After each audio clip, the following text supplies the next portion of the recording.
Hello and welcome back to Bookish, and welcome back to Saturday Hodgepodge. It is actually Saturday morning today as I'm filming this. Usually I film my Saturday Hodgepodge videos on Friday, but I traveled yesterday to go see my mom and dad while I still thought it was barely safe enough to travel. Fortunately, I didn't have to make any stops along the way, and they're both healthy and isolating. So it was good to get to see them because I hadn't seen them since February. But that's why I didn't film the video yesterday and why I'm actually filming the video here Saturday morning, and I may have a ghostly appearance and more disheveled than normal. But I wanted to get my Saturday Hodgepodge video in. There are a couple of things that I want to talk about. One kind of related to what's going on in the United States of America in kind of a real, loosely speaking, one of the less important things going on in the United States, I think, today. And the other has to do with one of the questions on the mid-year freak out book tag, and then just some general kind of bookish booktubey stuff. So the first thing I want to talk about are statues. So you may know that here in the United States, in the wake of the George Floyd protests and a part of those, that we have been finally taking steps towards ridding the United States of statues to Confederate Civil War heroes.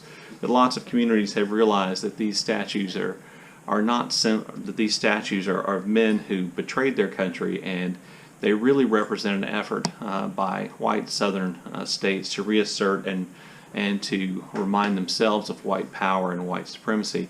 And a lot of those have been going down, but in the process, a lot of other historical figures' statues have come under scrutiny and been questioned, and in some cases have been attacked. And so, as a history person, this is one of those things that I've been thinking about. And I'll just tell you up front, I don't really care about the statues. I'm not condoning the vandalism involved, and I do readily admit that some of it is a little bit bad. Some of the reactions, some of the statues are based on bad history. The attack on Grant statue, really is unnecessary. But in the end, they're just statues, and I refuse to let this so-called controversy over statues distract me from the real controversy, and that is that African American men are still being killed and being the victims of violence at the hands of the police. That's the issue. And we're talking about real life human beings, not metal or marble statues. The truth of the matter about the statues is the statues aren't history. The statues are not a necessary part of learning history. That history's in books. It's much better preserved in books and much more likely to be unbiased in books. Secondarily, a statue that's torn down can be put back up. If it's worthwhile, if the person in the statue is really worthy of having a statue, we can decide that afterwards and put it back up. I have a feeling very few of those statues will need to be put back up. And so, to me, these are just not really important things, and so I'm not losing a lot of sleep over those statues. Another thing, though, that came up this week, because I did the mid-year the mid-year freak-out book tag, and lots of people are, because it's a booktube tradition. One of the things that came up is that there are questions on there which are less likely to get an answer, and I think the question I've noticed that's less likely to be answered is the one about fictional crushes. So I answered that question this year because I am one of those people who I think develops fictional crushes. And I'm not saying if you're not that you're bad or you're just skirting the question or you're in denial or something. I actually think it has something to do with what we read for. This came up, and Sean the Book Maniac has mentioned this several times. What kind of reader are you? Do you read for the plot? Do you read for the character? Are you like Mark Nash and you're looking for something innovative in the way in which language is used, or the structure of the story is put together? Is that one of the things you look for?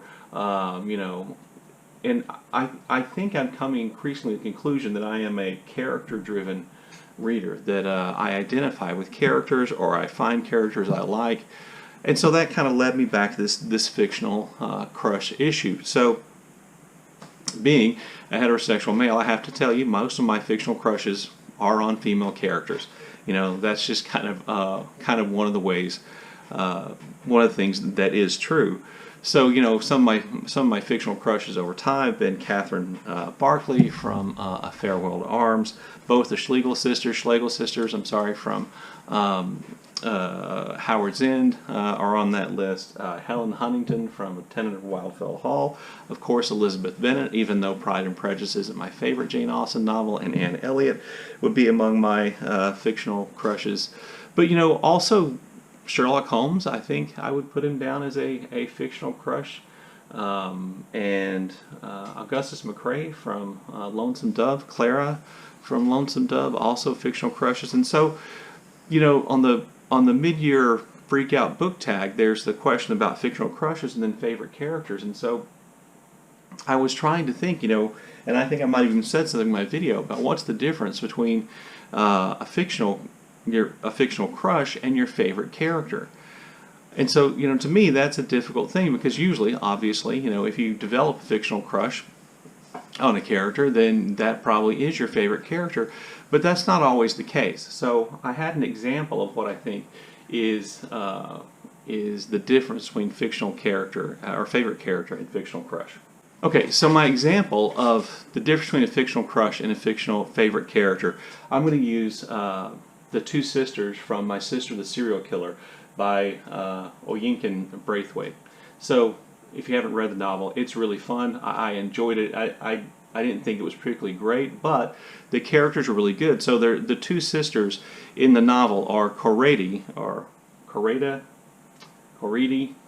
bad at the pronunciation, and Ayula. So Ayula is this beautiful sister who, you know, is really the sister at the heart of my sister the serial killer, and she's my favorite character, in part because she is just so kind of it appears to be kind of self-absorbed, and she puts herself in these situations over and over again, and yet at the same time she's kind of a vengeful character. She's my favorite character, but Corrady is my fictional crush. She is quiet, she's dedicated, she is a great worker, she, you know, is a kind person, she takes care of her sister.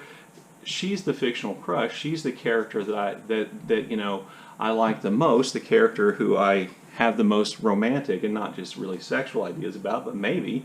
But Ayula is the sister who's the favorite character in the book, because in some ways she drives in this book she drives the action quite a bit, and she's just kind of the person who's the most, you know, interesting. And so to me, there's a difference between the most interesting character in the book, or favorite character in the book, and a fictional crush. And I do think there's division there. And so, you know, to wrap this kind of meandering conversation about fictional crushes up, to me, a fictional crush is that character that you feel something for, that it drives you back to the book to find out how they're going to solve their problems, or what's going to happen to them, or you go back to the book just because, and forgive me for using this kind of language, just because you like being in the company of that character, whether it's friendship or romantic or otherwise, and that's different from necessarily your favorite character.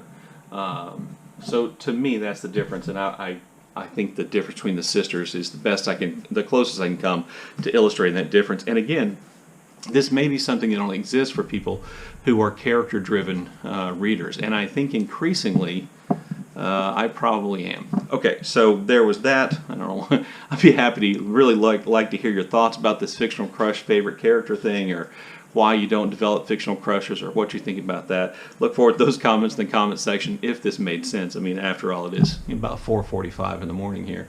This week I've been reading essentially two books. I've been reading The Memoir of the Yellow House. This is a part of my BookTube Prize reading. And I am buddy reading The Obelisk Gate by N.K. Jemisin with Lukash. And we're about halfway through now. I will say about that book that I've been told by several people that book's not as good as the first book in the trilogy, the fifth season. And for me, that really hasn't proven to be true. Now, there may be something obviously in the last 90 or so pages which, you know, sours me on the book, but right now I really think it's interesting. It's not as action oriented as the first book, but it really is interesting me a lot, so I've been enjoying that read. And I wanted to do some shout outs. The first channel I want to shout out is I want to shout out Erica at The Broken Spine. I've really been enjoying her vlogging, her comments. I enjoy her way of discussing books. I think she's holding a live chat about a book that she read that she really liked here recently, or maybe she already did that. But definitely please go check out Eric at The Broken Spine. Also, another new to me channel is Rainier Reads. I believe the creator of this channel is German, but he lives in Sweden. But his channel, his reviews and the stuff on his channel are in English. And sometimes he takes a walk around where he lives while he's doing his video, and I love that. And I love hearing what he has to say about books. And then also a channel, please hush, also a channel that I might have shouted out before, but I don't want to do that again. And that's James Holder. James Holder is a young Texas booktuber here, and he reads and talks about a lot of sci-fi, a lot of fantasy. He does a lot of tags, but he's also a writer, and I really have been enjoying his videos about his writing projects and all the different projects he has. So, please go check out those channels. As always, look forward to your comments in the comment section below, and thank you for watching.